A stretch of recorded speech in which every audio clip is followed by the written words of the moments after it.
Good morning, students. Welcome back to the Geometry Online session. Now your semester exam is over, so you all must be relaxed now. Yes or no? So, hoping for the best results, shall we start with the second term portion? Yes. So, in this session, we are going to continue with fifth lesson, quadrilaterals. And you all know we have completed practice set 5.1, 5.2 and 5.3 before your semester exams. Okay.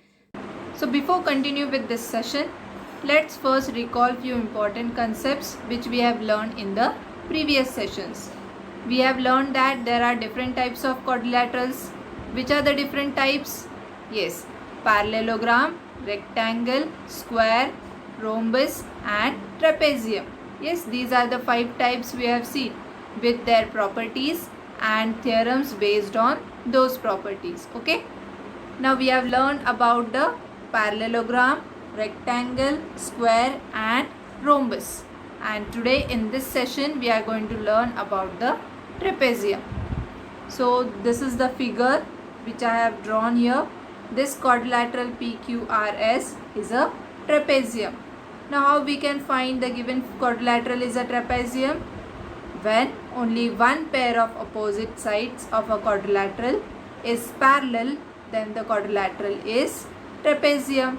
That means in this quadrilateral PQRS, one pair of opposite sides. So if you consider here side PQ and side RS, these are the opposite sides. So these sides are parallel. Therefore, this quadrilateral is a trapezium. If you consider these two opposite sides, side PR and side QS, are they parallel? No, they are not parallel. That means there is only one pair of opposite sides which is parallel. Therefore, this quadrilateral PQRS is a trapezium. Okay. Now there is one more important point you have to remember is in trapezium only two pairs of angles are supplementary. Now what is the meaning of this statement? In parallelogram, rhombus, square and rectangle, we have seen that adjacent angles of those quadrilaterals are supplementary. So in this quadrilateral also opposite adjacent angles are supplementary, but not all adjacent angles. That means if you consider angle P, then the adjacent angles of angle P are angle R and angle Q. Yes, two adjacent angles. But only angle P and angle R are supplementary. That means their addition is 180 degree. Angle P plus angle Q is not 180 degree. So we have to consider only the angles which are on the two parallel interior part of the two parallel lines. So here if you consider line PQ is parallel to line RS and PR is their transversal, then angle P plus angle R, these are the interior angles. So these are supplementary. Similarly, if you consider QS as a transversal, then angle Q plus angle S are the interior angles. So they are supplementary. So we can write here angle P plus angle R is equal to 180 degree and angle Q plus angle S is equal to 180 degree. But angle P plus angle Q, these two angles are not supplementary. Similarly, angle R and angle S are also not supplementary. So in short, we can say that in trapezium only two pairs of angles are supplementary.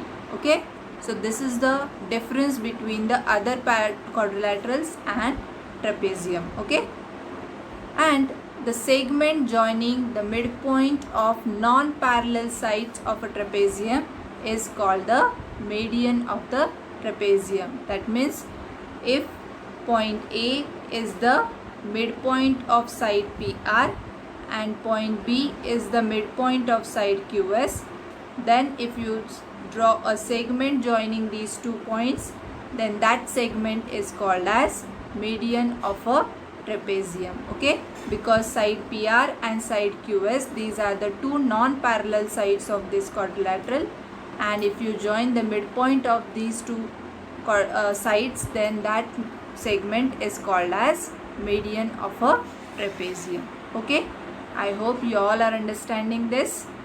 Now we are going to learn about the isosceles trapezium. Now what is the isosceles trapezium? If non-parallel sides of a trapezium are congruent, then that quadrilateral is called as isosceles trapezium. That means in this quadrilateral PQRS,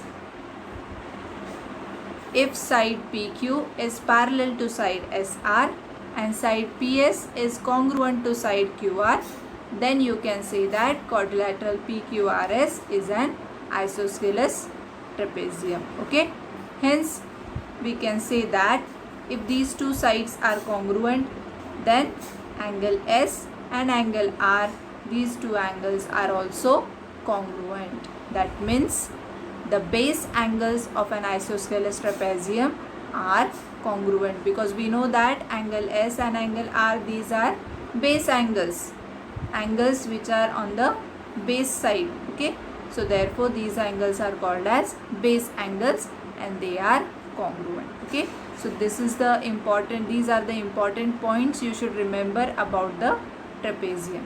Okay, so let's try to solve some problems from practice set 5.4. First sum, in quadrilateral IJKL, side IJ is parallel to side KL, angle I is equal to 108 degree, angle K is equal to 53 degree, then find the measures of angle J and angle L. So here only one pair of opposite sides is parallel, that means this quadrilateral is a trapezium. So according to that we will draw a diagram. First we will draw a trapezium IJKL. In that, angle I is given as 108 degree, angle K is given as 53 degree, and here to find angle J and angle L. So let's start with the solution. First we will write what is given to us. In quadrilateral IJKL, side IJ is parallel to side KL and side IL and side JK, these two sides are their transversals. Okay, this is the given to us. Now as these two are parallel lines and IL is their transversal, then what we can write? Angle I plus angle L is equal to 180 degree, because these two are interior angles and we know that interior angles are supplementary. Okay, here angle I we know, so let's write down, let's substitute the value. Angle I is 108 degree, so therefore 108 degree plus angle L is equal to 180 degree. Therefore angle L is equal to 180 degree minus 108 degree, that is equal to 72 degree. So we got the answer of angle L. Now let's find angle J. So here what we can write here, IJ and LK, these are the parallel lines. So JK is their transversal. Then you can write here angle J plus angle K is equal to 108 degree, as these two are also interior angles. Okay, therefore angle J plus angle K is 53 degree. So we will substitute here, that is equal to 180 degree. Therefore angle J is equal to 180 degree minus 53 degree, that is equal to 127 degree. So we got measure of angle J and angle L. Okay, I hope you all have understood this. This was very simple sum. Now let's move on to the next sum. In quadrilateral ABCD, side BC is parallel to side AD, side AB is congruent to side DC.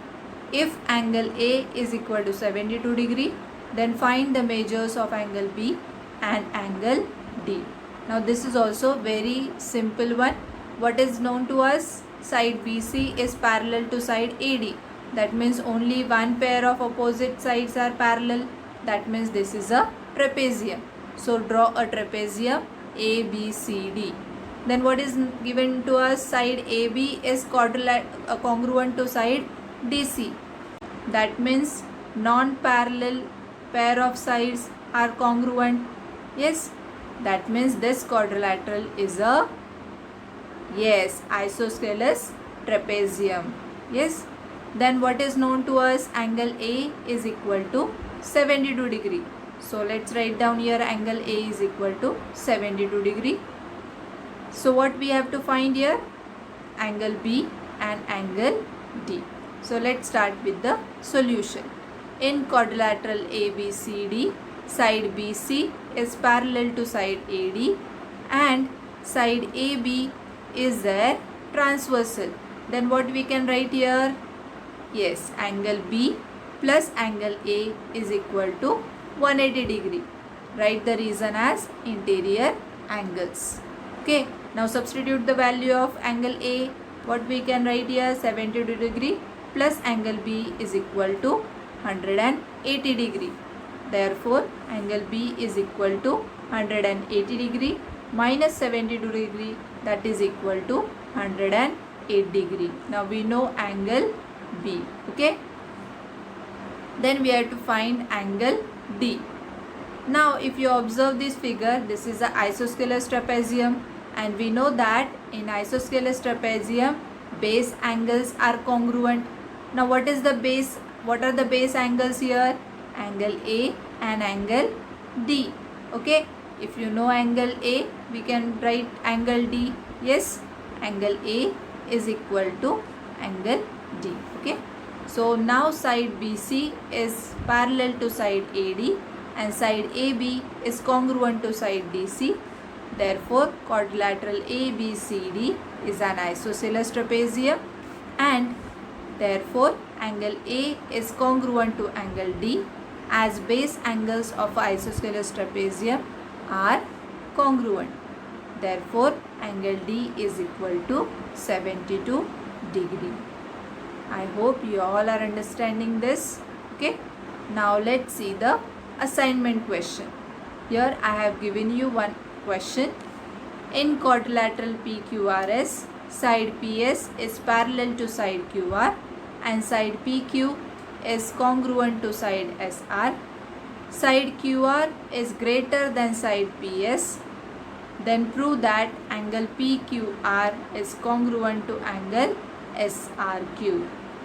Now here one pair of opposite sides are parallel, so this is a trapezium, and side PQ is congruent to side SR. That means non-parallel sides are congruent. So this is a isosceles trapezium, and in this isosceles trapezium, what is given to us? QR is greater than PS, and then you have to show that angle PQR is congruent to angle SRQ. That means you have to show that in isosceles triangle the base angles are congruent. Okay, so this question is a solved example from your textbook, so you can write down this answer with the help of textbook also, or you can try to solve this question by your own and then cross check your answer with the textbook. Okay, so I hope you all have enjoyed this session a lot. Thanks for watching this video. We will meet in the next session.